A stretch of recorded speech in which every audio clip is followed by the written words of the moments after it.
Algebraic expression class 7 का exercise 6 है, जिसमें constant and variables. Algebraic expression में दो प्रकार का क्वांटिटीज होता है। कितना प्रकार का? दो प्रकार का क्वांटिटीज होता है।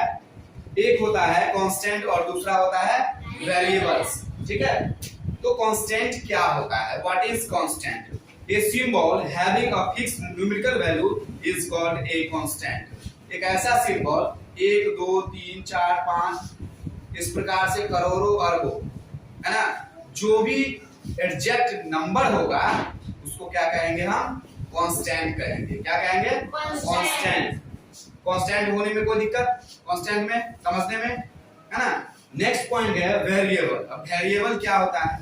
तो वेरिएबल होता है a symbol which takes variable numerical values is known as a variable. Variable का अर्थ होता है कि एक ऐसा सिंबल जिसको हम ए से लेकर के जेड तक हम लेते हैं, कुछ भी ए बी सी ले लेते हैं, एक्स वाई जेड ले लेते हैं, है ना, या एल एम एन ले लेते हैं, कुछ भी लेते हैं, तो उसमें कुछ न कुछ उसका वैल्यू छुपा रहता है उसके पीछे।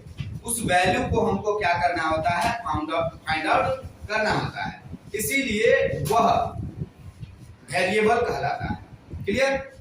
अब आगे हम बात करते हैं, इसका कुछ एग्जांपल्स है। जैसे हम लिखते हैं 4x। अभी बताए हैं आपको क्वांटिटीज जो होता है वह टू टाइप्स के होते हैं, दो प्रकार के होते हैं। एक होते हैं कांस्टेंट और एक होते हैं वेरिएबल।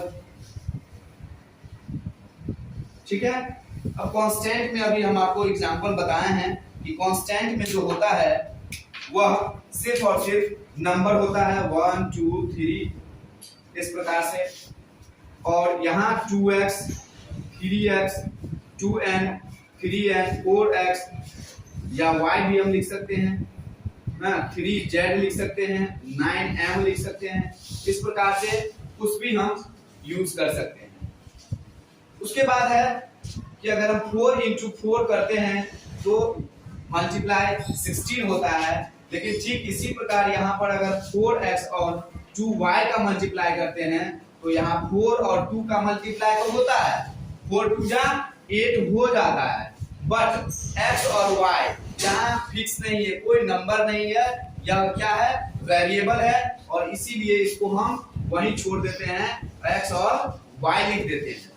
बट लेकिन अगर यहाँ पर हम 4x लिखते हैं और यहाँ 3x लिखते हैं और 4 3 जा 12 लिखते हैं, लेकिन x और x both are same, so that it becomes convert into square. यह किस चीज में कन्वर्ट हो जाता है? स्क्वायर में कन्वर्ट हो जाता है। इसको कैसे लिख देते हैं? हम x स्क्वायर लिख देते हैं, और नंबर जो होता है वो आपस में मल्टीप्लाई हो जाता है।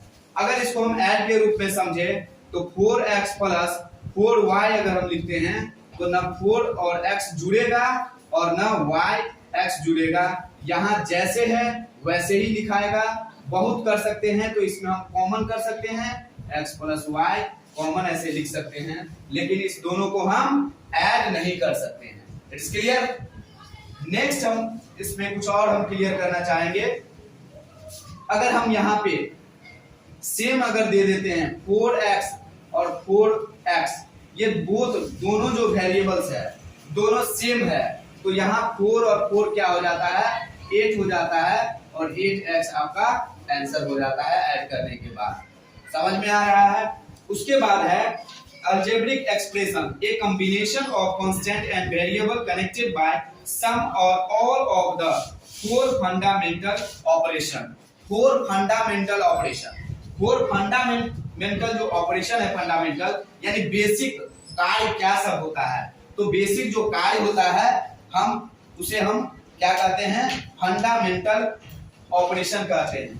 जैसे प्लस का कार्य होता है, माइनस का कार्य होता है, मल्टीप्लाई का कार्य होता है, और डिवाइड का कार्य होता है। इस प्रकार से ये जो मेन 4 बेसिक जो अलजेब्रिक एक्सप्रेशन है वह इन्हीं 4 चीजों से, सिंबल से बनकर के आपको क्वेश्चन आएगा, एग्जाम्पल के रूप में हो या आपके क्वेश्चन के रूप में हो, जिसे आप प्लस कर करके, माइनस कर करके, फिर मल्टीप्लाई कर करके और डिवाइड करके आप उसको आसानी से फाइंड आउट कर सकते हैं।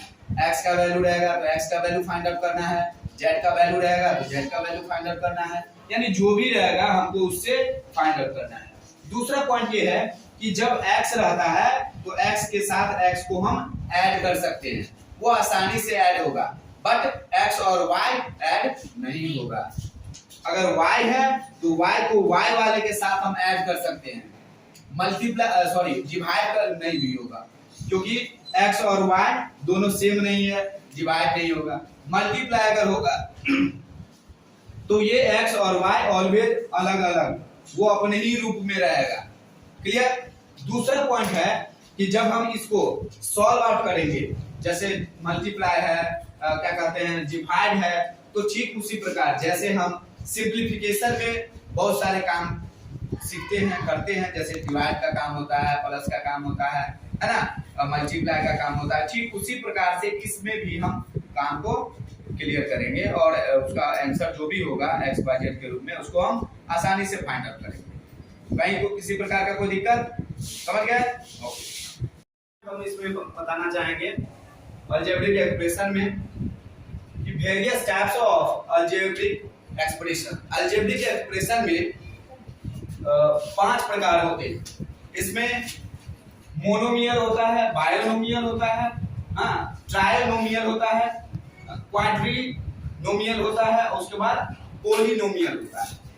इसका अर्थ ये होता है कि जिसमें केवल और केवल वन टर्म होता है। वन टर्म बोले तो 2x 3y, ये सब क्या है, ये वन टर्म है। तो वन टर्म के लिए जो है, ओनली वन टर्म के लिए इसको हम मोनोमियल नाम से जाना जाता है। ये वन टर्म वाला मोनोमियल नाम से जाना जाता है, जिसमें केवल और केवल एक ही टर्म होता है। और उसके बाद बायोनोमियल में जो होता है, इसमें 2 टर्म होता है, जैसे 2x और 3y। तो इस प्रकार से इसको हम लिखते हैं, तो इसको बायोनोमियल कहते हैं, जो 2 टर्म में आता है। उसके बाद है ट्राइनोमियल। ट्राई का मतलब ही होता है 3, जैसे ट्राई कलर मतलब तिरंगा, जिसको हम 3 रंगों वाला झंडा तिरंगा कहते हैं, उसको जो हमारे भारत देश का तिरंगा है, जिसको कहते हैं ट्री कलर। ठीक उसी प्रकार यहाँ लिखा हुआ है ट्रायनोमियल। ट्रायनोमियल दैट मींस जिसमें 3 टर्म होता है।